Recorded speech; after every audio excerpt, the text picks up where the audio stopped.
Hi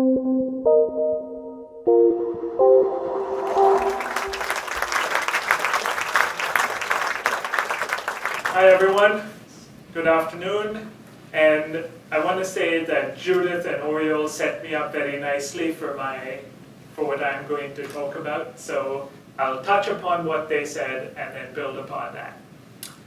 I work for Llamasoft. Llamasoft's tagline is supply chain by design. We are a software company headquartered in Ann Arbor, Michigan, and we help large corporates design their supply chains. What we mean by that is optimizing their networks, so where their warehouses are located, optimizing their transport modes, when to use truck, rail, air, one versus the other. Really, how do you design your supply chain? And towards what are you designing it? As we've all said, right, we want to be driven by the use case. So in supply chain, what matters is cost, availability, responsiveness. So if we're looking at introducing drones into supply chains, public health supply chains, how are we doing on cost, availability, responsiveness? That's what we've had the opportunity to work on already. We've worked with companies like Zipline,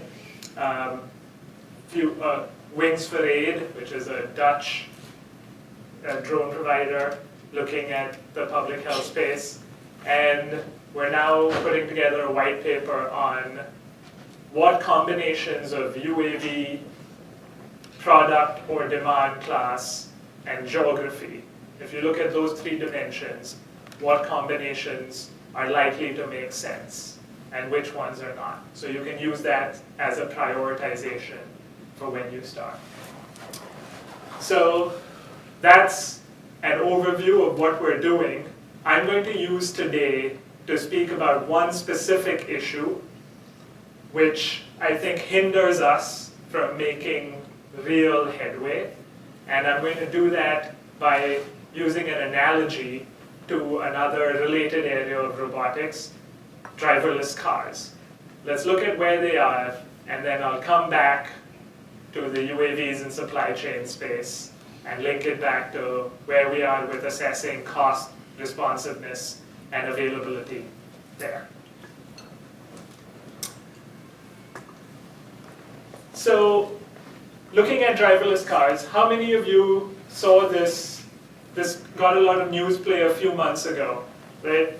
Yeah, so nice, very eye-catching headline, 5,000 times worse than Google at driverless cars. You can choose camps, and it's fun to get into these kind of shouting matches or comparisons.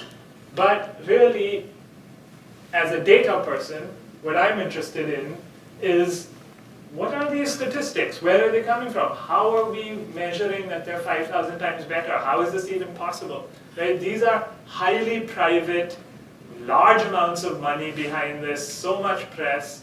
How is somebody able to measure that they're 5,000 times better?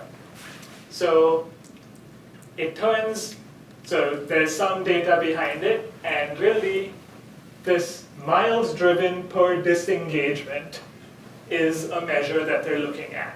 So this is when you're driving a driverless car, you still have an operator in the car, and they're measuring how often that operator has to take over, has to do something. The automated system disengages, the human engages.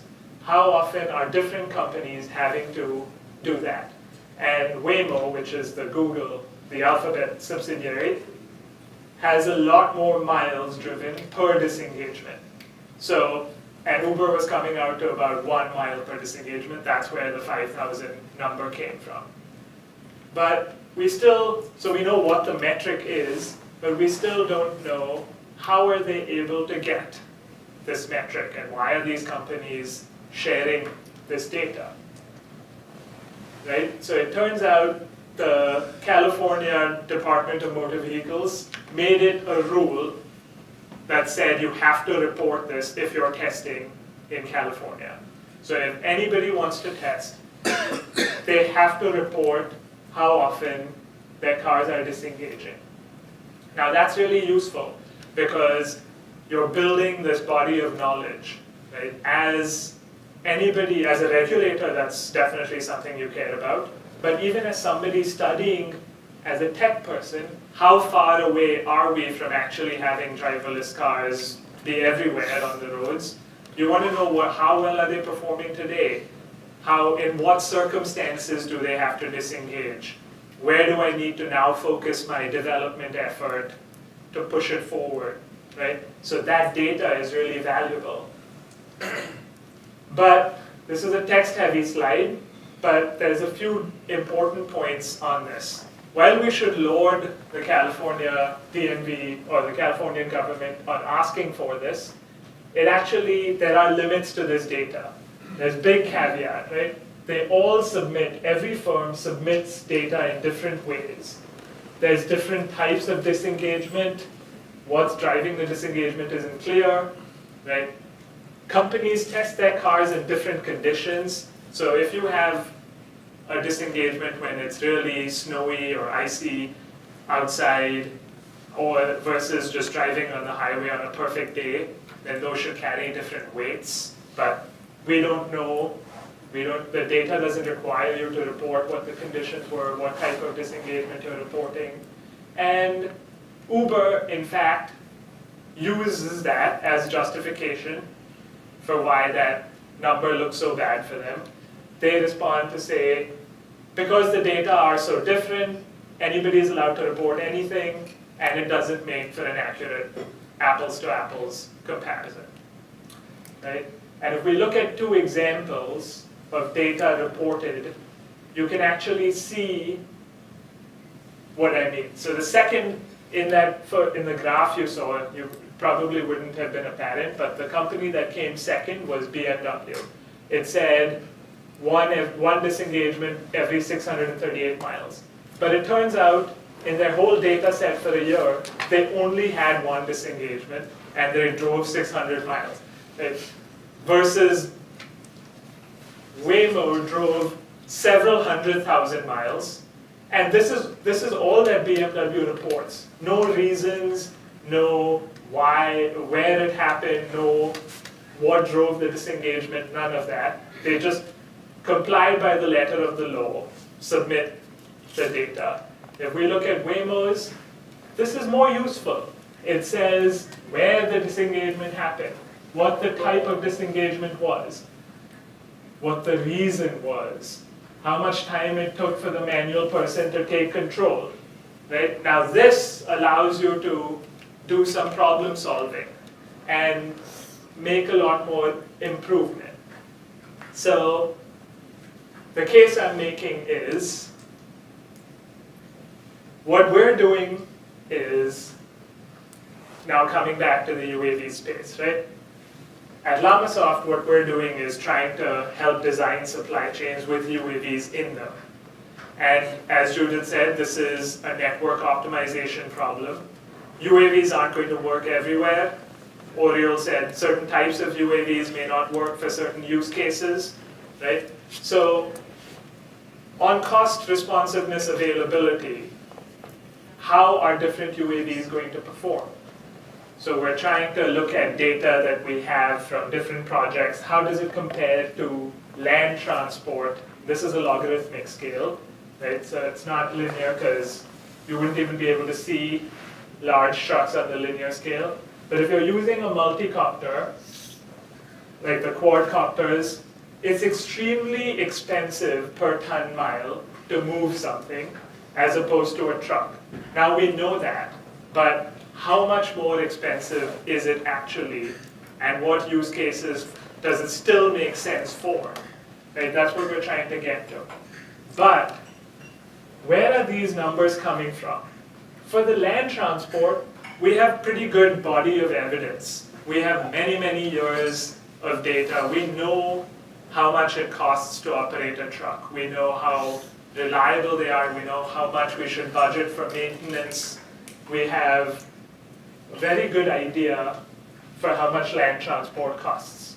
But for UAVs, we don't yet have that.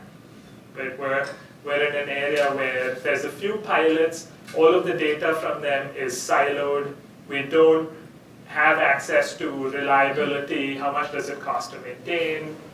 If there are 100 flights performed, like Juan said, they're planning to do 100 flights over 2 weeks, right? How many of them are successful? Which ones had issues? What types of issues were they? That's what we need. We need to build a body of evidence. These cost numbers for UAVs are coming from bottom-up cost estimates of different components. So we take how much does the body of the UAV cost? What do people say is the expected lifetime? How much does a battery cost? How many cycles should a battery last? How many operators are needed? How much time is needed? All of that, you build these bottom-up cost estimates. But once you actually operate, are these going to be matching the bottom-up cost estimates, or is it going to be radically different? We don't yet know, and we need to build that body of evidence.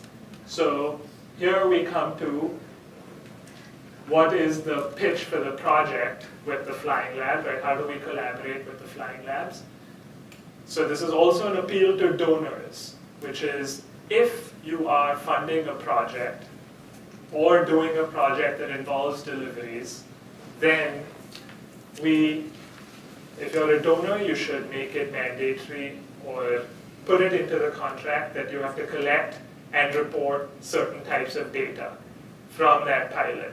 Like if you did 100 flights, from where to where, what was the range, how much time did it take, what percentage of them failed, that kind of data should all be collected, and we need from all of these pilots to bring this data together so that we can have real, fast, rapid understanding of where UAVs are likely to be useful for delivery.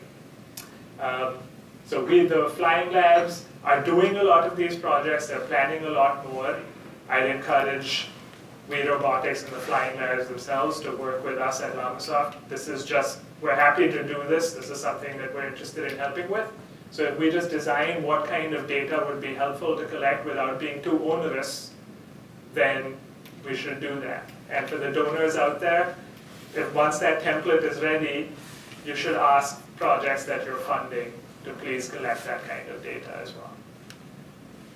Thank you all.